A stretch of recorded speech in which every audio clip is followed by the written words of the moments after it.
Kredit kepemilikan rumah atau biasa dikenal dengan KPR ini ada dua macam kan. Yang pertama KPR konvensional, yang kedua yaitu KPR syariah. Mungkin teman-teman sudah tidak asing lagi dengan kedua macam dari sistem KPR ini. Kali ini saya akan share kepada teman-teman semua mengenai KPR berbasis syariah. Sebelum lanjut ke videonya, jangan lupa teman-teman untuk dukung terus channel Novi Sulastri dengan cara subscribe, like, dan juga komen kira-kira selanjutnya kita akan bahas video tentang apa lagi yang mungkin teman-teman tanyakan seputar KPR. Langsung aja ditulis di kolom komentar ya.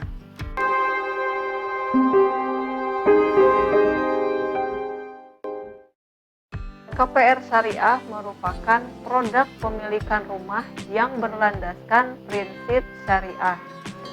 Dasar hukumnya yaitu mengacu pada Undang-Undang Nomor 10 Tahun 1998 tentang perubahan Undang-Undang Nomor 7 Tahun 1992 tentang perbankan. Selain undang-undang tersebut, KPR syariah juga harus berlandaskan atau mengikuti fatwa dari Dewan Majelis Ulama Indonesia. KPR konvensional dengan KPR syariah yang paling membedakan yaitu dari sistem bunganya.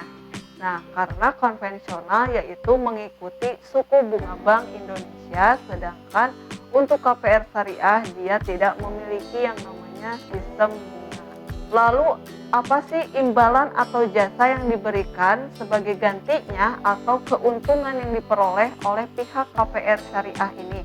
Tentunya ada 4 macam keuntungan yang diperoleh pihak KPR syariah. Yang pertama, profit margin jika akad yang digunakan yaitu murabahah atau jual beli. Yang kedua, jasa jika akad yang digunakan istisna atau pesan bangun. Yang ketiga, fee sewa jika akad yang digunakan izaroh muntahiyah bitamlik atau sewa beli. Yang keempat yaitu bagi hasil keuntungan jika akad yang digunakan yaitu musyawarah mutanakiso. Nah, itu dia ya 4 keuntungan yang akan diperoleh ketika menggunakan sistem KPR syariah.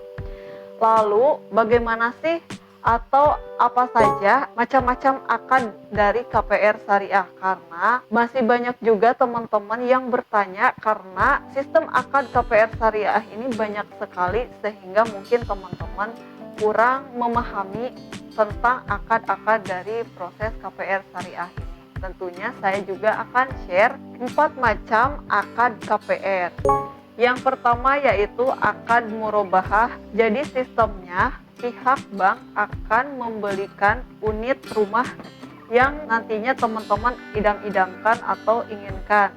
Nah, prosesnya kemudian bank akan menjual langsung kepada pihak konsumen dengan ditambahkan keuntungan untuk pihak banknya. Misalnya nih, harga rumahnya 150 juta, kemudian bank akan menambah keuntungan ketika sebelum dijual kepada konsumen atau misalnya sistem KPR menambah sekitar misalnya 30 juta, otomatis harga rumah tersebut menjadi 180 juta. Kemudian nasabah atau konsumen akan mencicil dengan sistem tidak ada bunga alias angsurannya akan tetap setiap bulannya. Nah, jadi konsumen tidak akan mengalami kenaikan ataupun penurunan setiap bulannya sampai angsuran tersebut lunas. Yang kedua yaitu akad istisna. Nah, akad ini yaitu pesan bangun. Kemudian konsumen akan diberikan 2 skema pembayaran untuk akad istisna tersebut. Yang pertama, skema pembayaran progresif dan selesai bayar. Nah, untuk progresif ini teman-teman akan mencicil atau misalnya membayarkan sistem KPR syariah tersebut sesuai progres atas unit rumah teman-teman yang diinginkan. Nah, kemudian teman-teman akan memasukkan nilai uang kepada rekening yang sudah teman-teman buka untuk membayarkan unit yang saat itu teman-teman cicil.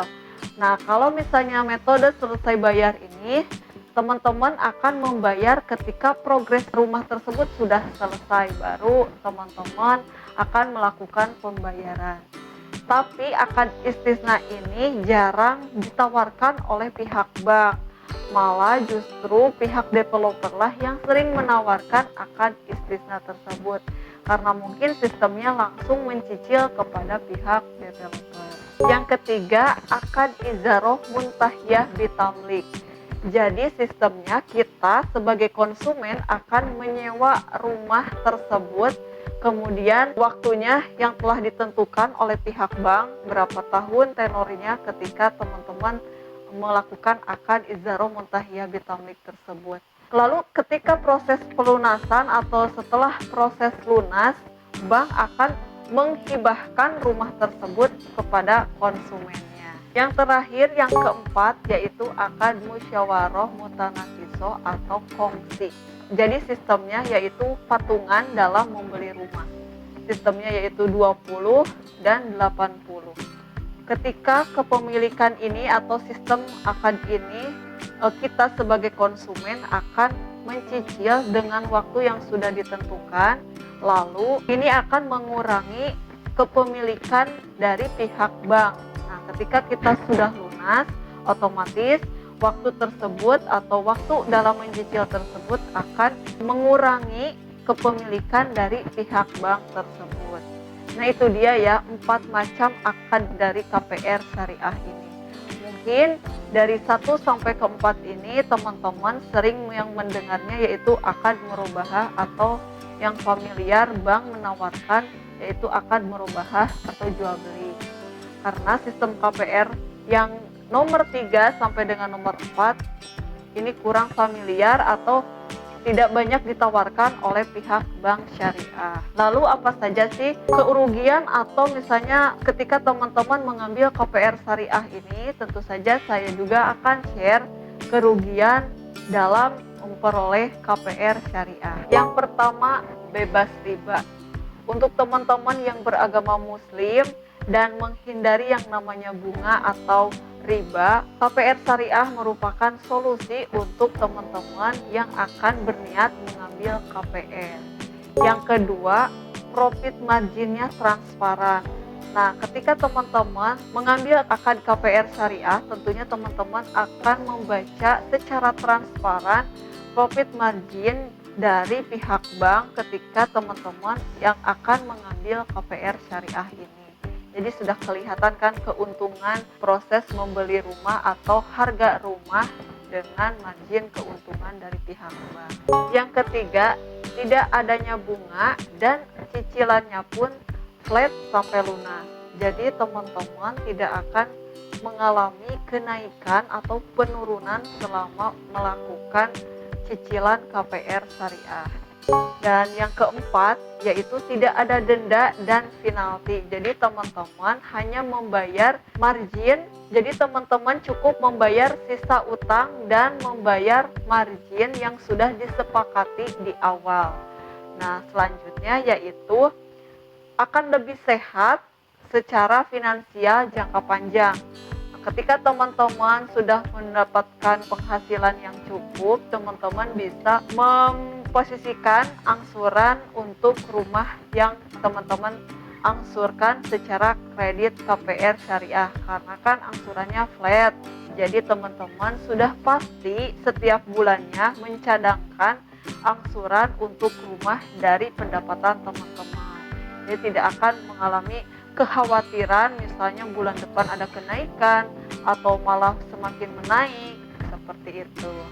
Selain keuntungan, teman-teman juga harus memperhatikan kerugian yang diperoleh ketika melakukan akad KPR syariah ini. Yang pertama, teman-teman tidak akan merasakan yang namanya penurunan suku bunga atau penurunan angsuran.